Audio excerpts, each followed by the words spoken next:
បងប្អូនទាំងអស់គ្នាថ្ងៃហ្នឹងមកជួបខ្ញុំជាមួយនឹងវីដេអូថ្មីមួយទៀតហើយបងប្អូនហើយថ្ងៃហ្នឹងគឺនាំបងប្អូនមកបេះម្ទេសម្ដងណាបងប្អូននេះល្អណាបងប្អូនមើលអានេះគឺម្ទេសសបងប្អូនឬក៏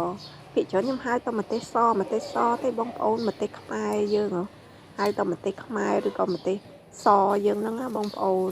ហើយម្ទេសនេះគឺល្អមែនតើណាបងប្អូននេះដាំតែមួយដើមពីរដើមបងប្អូនអើយនិយាយទៅមិនបាច់ទេគឺមិនខ្វះហូបហ្មងណាបងប្អូនហើយផ្លែវាល្អណាបងប្អូន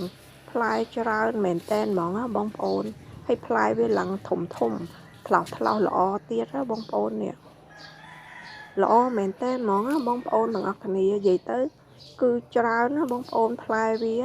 ហើយម្ទេសនេះគឺងាយស្រួលដាំណាបងប្អូនអត់មានពិបាកដាំអីទេបងប្អូនអើយហេអត់មានដាក់ជីដាក់អីទៀតណាយើងដាំស្រោចទឹកធម្មតានឹងឯងបងប្អូនហើយដាំត2 3ដើមទៅគឺអត់ខ្វះហូបទេបងប្អូននេះច្រើនមែនតើហ្មងខ្ញុំដាំដូចជាបណ្ដុះ2 3ដើមអញ្ចឹងណាបងប្អូនប៉ុន្តែអាដើមនេះវាដាំមុនអញ្ចឹងណាបងប្អូនផ្លែវាច្រើនណោះ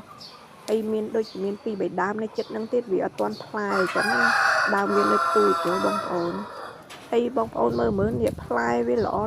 ណាបងប្អូនហើយធំល្អទេវាថ្លោសល្អអញ្ចឹងណាបងប្អូនហើយបងប្អូនទាំងអស់គ្នាគួរតែដាំមួយដើមពីរដើមនៅផ្ទះអញ្ចឹងណាបងប្អូនគឺវាយើងមិនបាច់ពិបាកទិញគេអញ្ចឹងណាចង់ហូបម្ទេសចង់ហូបអីគឺយើងបេះរបស់យើងអញ្ចឹងទៅអានេះយើងដាំធម្មជាតិផងយើងអត់មានទៅប្រើគីមីឬក៏ទៅបាញ់ថ្នាំបាញ់អីទេអានេះយើងដាំស្រោចទឹកធម្មតាអញ្ចឹងណាបងប្អូនគួរតែមានដីមានអីក្បែរផ្ទះអីអញ្ចឹងទៅយើងអាចដាំបានទេបងប្អូនអត់ចាំបាច់ទៅប្រើទីធ្លាដីធំអីទេនេះហើយមើលបងប្អូននេះល្អណាស់ថ្លោសធំល្អមែនតែនហ្មងណាបងប្អូនល្អមែនតែនហ្មងណាបងប្អូនទាំងអស់គ្នា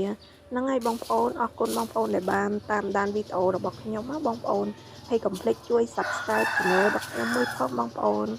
អរគុណច្រើនជម្រាបលាបងប្អូនទាំងអស់គ្នា